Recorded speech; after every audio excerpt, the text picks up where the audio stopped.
I'm Ric Edelman, and this is The Truth About Money. On today's show, what's the best next step for investment for me? Marry rich.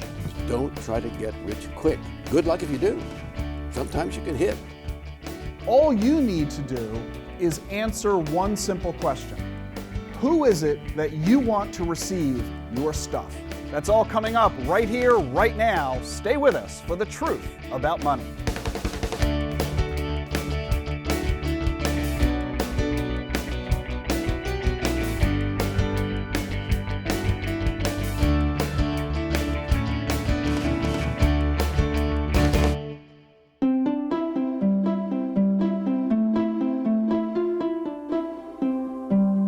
This program is funded in part by TD Ameritrade, an investment firm founded on the idea that investors have individual needs and unique goals.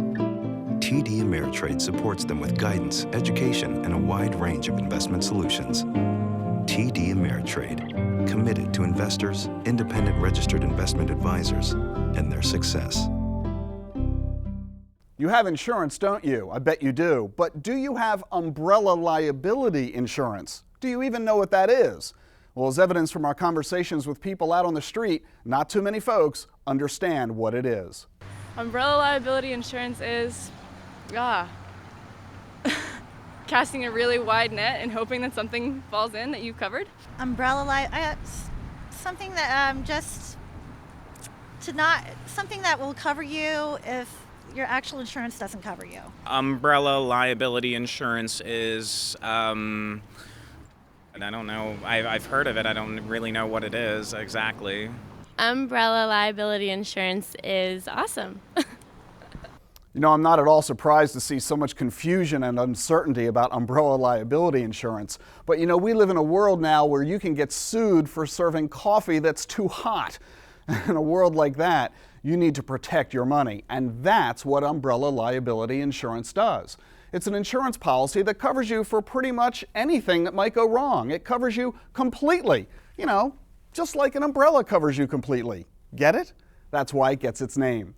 Now, I know you've got homeowners insurance and auto insurance, but that's not enough. For one thing, you might get sued for something that has nothing to do with your car or your house. Besides, most homeowners policies cover you for only $100,000, and auto liability insurance often provides just $50,000 of protection. That's peanuts in a liability lawsuit. What if you bump into an old lady with your grocery cart? She falls and breaks her hip. Or your foot slips on the brake, causing you to hit the car in front of you, which causes that car to hit a pedestrian. Remember, if a claim exceeds your insurance limits, you're on your own for the rest. But you don't have to risk it. Just get an umbrella liability policy instead. Umbrella policies usually provide at least $1 million in coverage, and they're very affordable. They usually cost just a few $100 a year. In fact, they're so inexpensive that they can be hard to get. The prices are based on where you live, the cars you own, whether your household has any drivers under age 26, as well as your driving record and prior claims, and some other factors. And that's why, by the way, you should get an umbrella liability policy long before your kids start to drive. We all know teenage drivers are notoriously accident prone, at least I was, and insurance companies don't like to issue these to their parents. Now, many insurance companies will sell you an umbrella policy only if you buy your homeowners and auto coverage from them. So talk to the insurance agent who sold you your homeowners or auto policy and get that coverage now before you get sued. Now, check this out. It's from a recent seminar that I presented, and here's some of the Q&A with the audience. Hi, Rick. I'm a professionally established single woman. I've purchased a home, and I contribute to my company's retirement plan. What's the best next step for investment for me? Marry rich. Fabulous. Other than that. Which I thought I did, actually. And I married up, but I thought I also married rich. Of course, Jean once told me that she thought she was marrying rich too. We both suckered each other. Let me give you the 4-step process of what you should be doing with money management. Step number 1 is to join the retirement plan at work. And you've done that. Done that. Are you contributing to the maximum the plan allows Yes. on a pre-tax basis? That is step number one. It's a big mistake to only contribute enough for the employer match. It's a very common misconception. Remember, the goal is to create wealth. The more money you save, the more wealth you're going to create. So don't make the mistake of not contributing at all. And don't make the mistake of contributing only to the employer match. Contribute the maximum that your boss will allow on a pre-tax basis. You're doing that. Second step is to pay off any credit card debt. Do you have any? No. Terrific. Give her a round of applause. No credit card debt. It's a big misconception where people say that the first thing you should do is pay off debts and then save for retirement. It's a big mistake because people who have credit card debts are probably the kind of people who will always have credit card debts. And if you wait to pay off the debt before you start to save, guess what? You'll never start to save. You'll reach retirement with nothing but credit card debts. The average indebtedness of retirees in this country is $50,000. These people never planned to accumulate that much debt. They just failed to plan. And as a result, they've amassed the debt. So, retire planning first, saving in the retirement plan. Second, pay off the debts. Third, since you are already debt-free, is to build cash reserves. I want you to have at least 1 year worth of spending. Not 1 year of income, but 1 year worth of essential spending. Think about your car, house or rent payment, food, clothes, transportation, etc. 1 year of crucial spending in cash reserves. How much money would you say you spend on a monthly basis? Probably a little more than I should. But I'd say around $4,000. Okay, if you're spending about $4,000 a month, then you should have, ready for this, about $50,000 in cash reserves. That's a really big number. It's intimidating to some people. Don't let it be. You've got your whole life ahead of you. Let it take the time that it needs. Build the cash reserves. What I've often found are people who say that they've got 10 grand in credit card debt and they've got cash reserves of 10 grand. And I say to them, you got to take those cash reserves, take it out of the bank, and use it to pay off the credit card debt. And they say, if I do that, I won't have any money. Well, you don't have any money now. You just don't know it. So you need to recognize the proper structure of this. Owing 18% to credit cards with 1% in the bank makes no sense. So what you want to do is build up the cash reserves after you've paid off the credit card debt, and then you're ready for step number 4, which is starting to invest in a diversified portfolio. Thank you. Hi, Rick. 22, just started my career, and I think that I'd like to pursue an MBA in the future, maybe before I'm 30. What do you think the best way is to start saving? Marry her.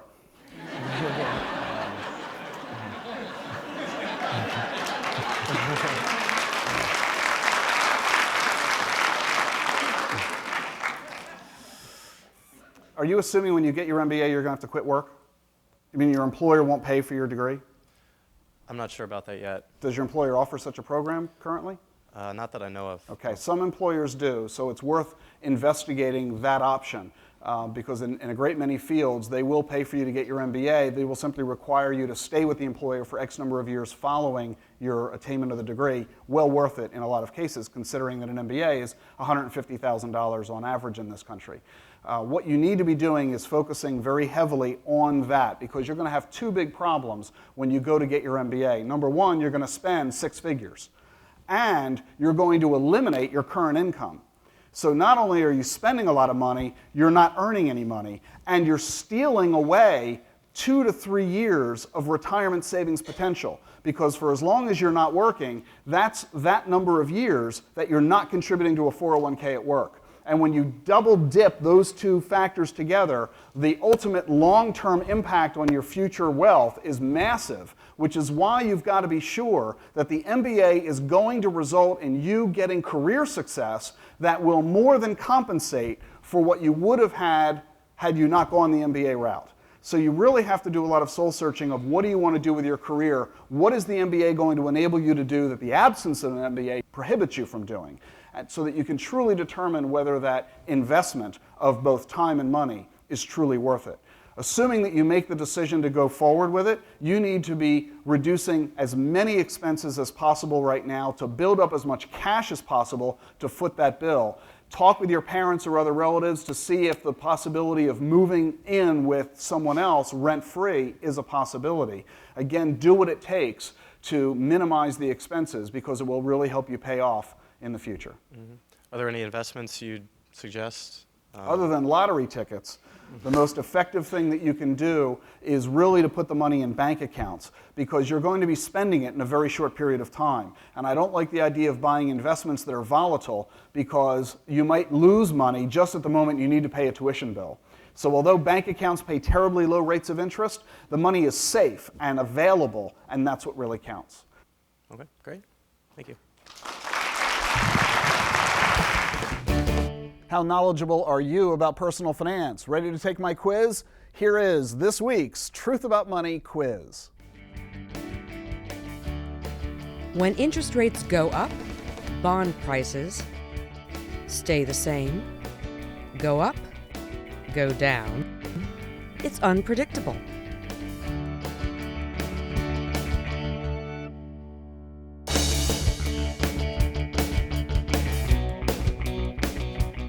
It's not just television where I provide you with financial advice. I do it for you as well on the radio. Let's go now to one of the outtakes from my weekly radio show.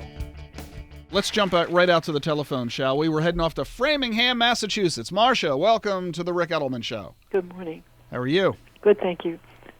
How can I help? I've been hearing about structured CDs as part of a 401 to protect principal. They're FDI insured and they have market exposure and they're diversified, but I'm wondering how those figure in the long run. They usually tie up your money for maybe 5 years. They do. And Marcia, how old are you? 65. Are you retired? Yeah. And how much money do you have in your 401k? Not a lot, probably $200,000. Okay. Do you have other money elsewhere? Yes. How much? Maybe another $100,000. And where is that money invested? Some is in CD and some is just in the bank. Okay. Are you planning to spend any of this money anytime soon? No, not actually, not in a big way. Okay. Do Maybe you do you need to generate income from this money? I'm not getting very much for it right now. But are you taking the income or are you reinvesting it? No, just reinvest. Okay, so you have no immediate plans over the next couple of years to begin making withdrawals to support yourself. Okay, that matters a whole lot. Right. If you are desirous of getting a competitive return in the marketplace and you have a long-term time horizon, you need to have the willingness to tolerate the volatility that may occur from time to time. Right. If you don't have that willingness, Marcia, then you shouldn't buy these products. You should stick with ordinary CDs instead. Right, right. And that's really the answer. Now, you've got a lot of money, a lot more than you're giving yourself credit for. You've got $300,000 and you're only 65. Right. You can afford to put some of your money into a diversified portfolio that experiences volatility. I wouldn't do it with the whole $300,000 necessarily, but you certainly could do it with 100, 150, maybe even 200,000 of it. Yep. So I would encourage you to talk with a financial advisor who can go over your portfolio in greater detail than we have the luxury of doing so here on the program. Right. Because I did a good job with the account that I have, and it has come back up, and it's actually climbing right now. So I'm reluctant to take anything that would tie it up right now, but at the same time we could also drop to the floor, as we all know. And that's why we want that proper balance of risk and return, and going after these products that are heavy on sales pitch and heavy on promise when it's more difficult to go into the fine print and the reality of likely performance. It gets a little dicey. So I think you've got your answer pretty well for you. Thank you very much. When interest rates go up, bond prices go down. I would like to know the difference between a trust and a will. That's a great question. A will is something that you sign that declares how your assets will be distributed to your heirs. A trust, most trusts, do the same thing, but there's a couple of differences administratively in how they work. A will is a public document. When you get a will, or rather I should say when you die with a will, the will has to be validated by the court as valid. It has to be legitimate, and that will go through the probate process. Probate is expensive. It's very time consuming. In most states, it takes at least 1 year to go through the process. That means 1 year before the heirs can have their money. And it's a public document, meaning your neighbors, if they're so inclined, can go to the courthouse and read your will to see who got what, which is usually followed by the statement, "She got what?" So a will is a very simple, easy thing that enables you to pass assets to your surviving heirs. A trust is a device that is used to skip the probate process. In a trust, the money that you place in there or any other assets that you title in the trust simply is not part of the will. And as a result, it goes directly to the heirs immediately, privately, and without any legal expenses. So many people turn to trusts because it enables you to improve the, or I should say, reduce the hassle factor for your heirs. So there's an axiom in the world of estate planning. If you have a relative you hate, name them your executor. Because it's a thankless, difficult job, and you can bypass a lot of that struggle by creating a trust itself. What's really interesting is that there are a wide variety of trusts because they all do different things. Some trusts are designed to lower taxes. Some trusts are designed to protect children who might not be ready with maturity to handle a large inheritance. Some trusts are designed to protect against creditors. Some trusts are designed to help you manage your assets if you become incapacitated. And some trusts, once you set them up, can never be changed, whereas other trusts, you can. So there's a lot of conversation about the nature of trusts. Here's the way you should handle it. Instead of trying to become an expert on trusts, all you need to do is answer one simple question. Who is it that you want to receive your stuff? Once you decide that, you talk with a financial advisor or an estate attorney, an attorney who specializes in wills and trusts, and say to them, here's a list of my stuff, and here's who I want to get it. And the lawyer will write it all down on a bunch of paper to do exactly what you want. You don't need to become an expert in wills or trusts. All you need to do is make the decision of who do you want to get your stuff. And the good news is you're allowed to change your mind later. So don't worry about making this big, huge decision and getting it right or whatever, because you can always throw those documents away and write new documents later. But in the meantime, these will solve the problem. Thank you. I'm happy to welcome to the program a man who needs little introduction, Sam Donaldson, whose 42-year career as ABC News reporter and anchor, chief White House correspondent, a true legend in television journalism. Sam, I'm so excited to have you here on The Truth About Money. And somewhat long in the tooth. And I'm glad to be here. I wasn't going to say that, but what I was going to ask is, what have you seen in the last 42 years and the differences in how the economy and the financial markets were covered back in the day compared to how they are today? Well, I mean, everybody looks for the future and says it's going to be this or that, and it's often the other way around. What I've seen is that there's no way to really predict what's going to happen. You can look at the entrants, you can stir them around, and then you place your bet. But the level of information, the amount of it has changed so dramatically. Back when you were doing a 22-minute newscast each evening, compared to today with 24/7 coverage around the clock, you had to be far more selective in what information you brought to the American public than today, no? Well, that's true. And of course, with the Cold War on, you started with the Soviet Union and the United States and whether we're going to have a nuclear conflagration in the next 24 hours.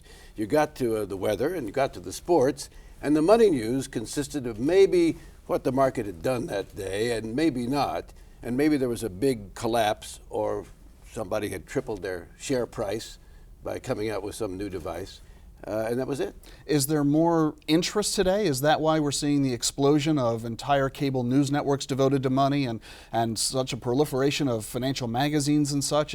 Even this show is, you could argue, is a reflection of that. Is that something that people just didn't seem to care as much about 10, 20, 30 years ago? Well, I thought they cared about it, but there were some traditional ways to do it. You put it into a savings account. Mutual funds became a big thing in the 50s and caught on and what have you.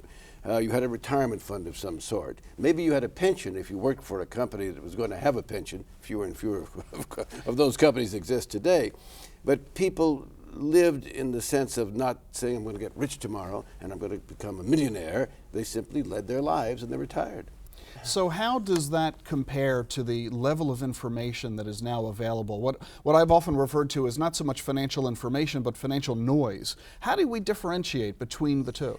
Well, the cable networks, I think they do a good job. Bloomberg, CNBC, there are others, but they're also into showmanship. Now, I'm not saying that to be dismissive of them. Hey, Art Haynes, my old guy, and all of these people, I love to watch.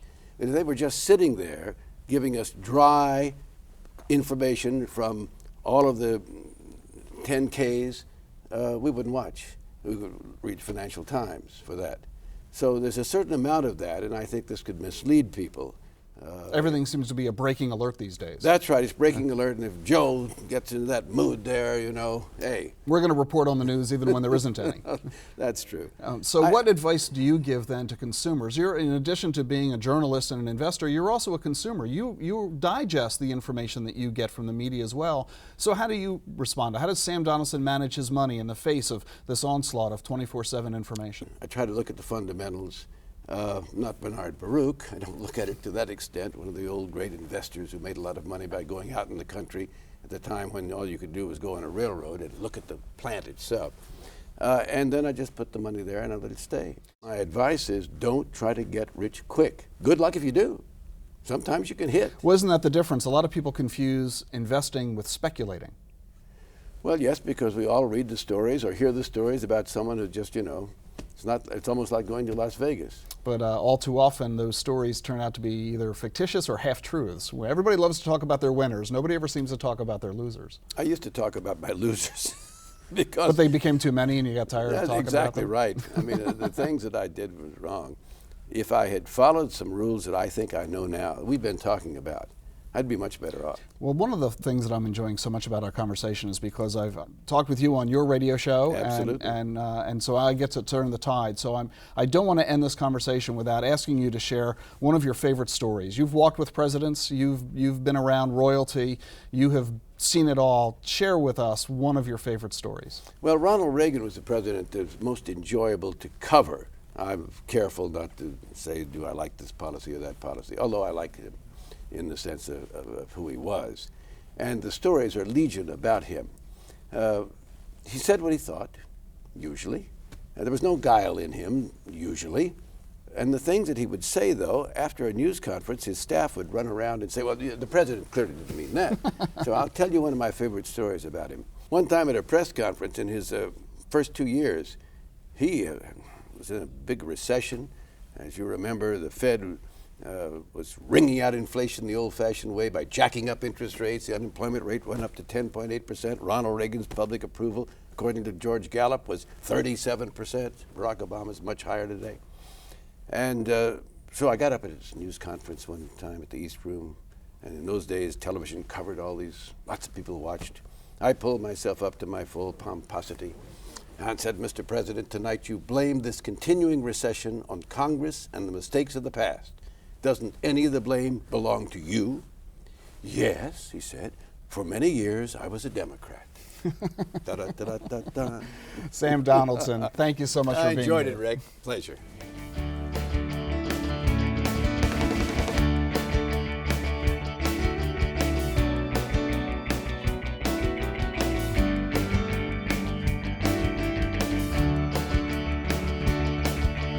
And now, one moment before we go, are you planning to get by with a little help from your friends? 25% of Americans say they plan to ask friends and family to help them if they need long-term care.